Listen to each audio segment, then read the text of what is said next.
Asked if we could keep it a secret, and I did. Hi. In this video, which is going to be a little bit different, you're going to be hearing from Mary Pat. Mary Pat is the victim of financial exploitation by a caregiver. After she shares her story, I'll come back and we'll talk a little bit about the effects that financial exploitation has on its victims. Financial exploitation is far too common, is far too infrequently reported, and is far too often seen as a victimless crime. Here's Mary Pat some more. I lost my apartment and I ended up living in a board and care facility, and the supervisor there for some reason decided she didn't really care for me. She was very rude to me constantly in front of all the residents there. And but there came a time when that changed. And I had received some back payment for Social Security, quite a large sum, and I didn't really know what to do with it. And I asked her about it. And the next day was the first day she came and asked to borrow money to pay some of her bills.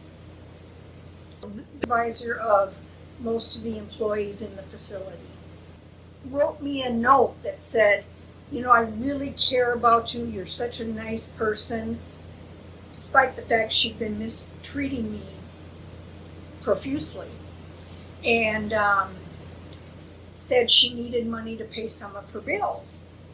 And so I gave her some, and it continued on a regular basis, 2, 3, 4 times a week. She'd come and ask me for more money. And she was being very friendly to me, unlike how she had been before.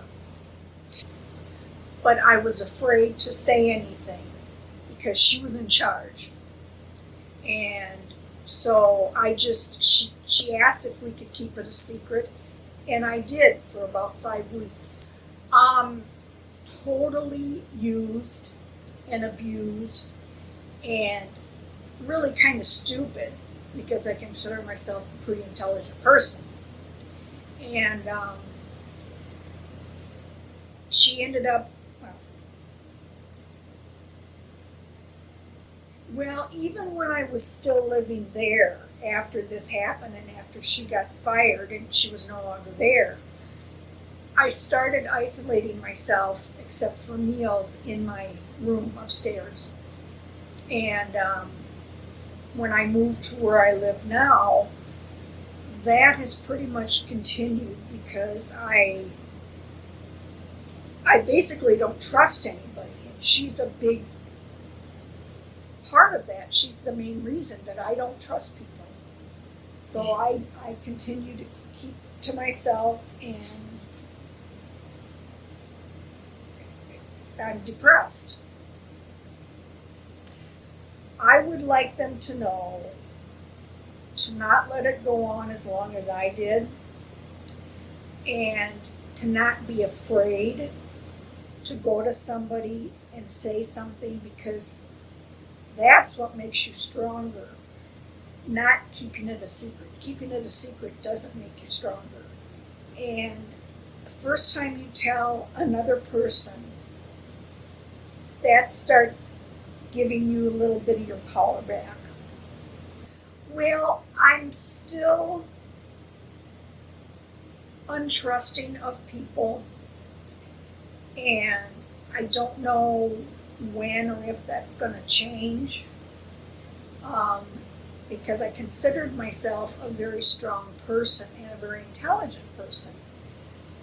And everything that happened in this experience destroyed those feelings in me. Well, she asked me not to tell anybody, and I didn't. And she didn't either. Well, I did kind of feel guilty, but I don't think that was her intent. Because she always said she needed money to pay her bills.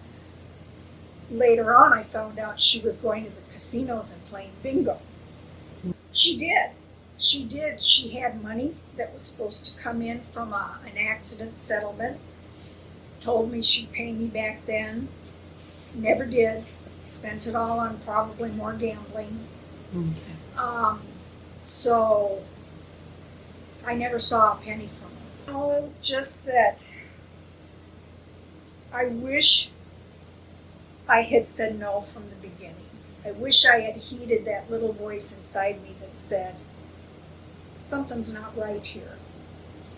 And I would have saved myself the money and the aggravation, and I'd be a stronger My name is Josh person now. Casper, and for 10 years I've been an elder law attorney in Minnesota. Prior to working as an elder law attorney, I was a regional long-term care ombudsman. I worked for 4 years in a hospital, and for many years I provided victim advocacy services to survivors of violent crime. Mary Pat just shared her experiences regarding financial exploitation. We know it happens far too often. A study out of New York, for instance, showed that for every time financial exploitation is reported, there are approximately 44,000 cases that are not reported. The first harm I want to talk about is the psychological harm that the victims of financial exploitation face. They can lose an identity of self, feeling as though it was their fault, a loss of self-confidence, and an inability to form and maintain trusting relationships with others, which also leads to some of the social harms. The perpetrators often being family members or friends or trusted caregivers create the inability for the senior to continue to trust those around him or her. Financial exploitation causes a loss of the future that the senior planned. They might have saved a nest egg their entire life, and it's a significant part of who that senior is or how they identify, whether it's savings or whether it's their home. And they can lose those things as a result of financial exploitation.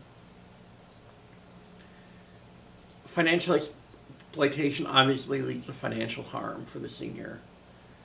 And when a senior doesn't have the resources, they're often faced with care choices or living options that they never would have picked on their own if they would have had the choice to make otherwise. And it also shifts the economic care where the senior had the resources to provide for their own care to programs like medical assistance and potentially leading seniors to be placed in nursing homes. It can take away the choice that seniors have through guardianships, conservatorships. Victims of financial exploitation are far too often blamed for the crime having been committed or the harm that they face. Think about the following questions I've heard victim survivors of financial exploitation being asked. How could you be so stupid? Why did you trust that person? Why didn't you do anything? Why didn't you tell anybody sooner? All of those questions shift the responsibility for the financial exploitation away from the individual responsible. There's a link to signing up for a live webinar where myself and former regional long-term care ombudsman Wendy Wiedner will be discussing elder abuse and providing information for families and seniors. Take a minute, subscribe to the YouTube channel, like the video, turn on notifications, and let us know other video topics that you'd like. I want to thank you for watching this video. I also want to thank Mary Pat for being willing to share her story. Too often, victims of financial exploitation are too afraid, too ashamed to come forward. And if you're a senior facing financial exploitation or the loved one, you can call us at the number below. If it's a life-threatening situation, I would encourage you to call 911.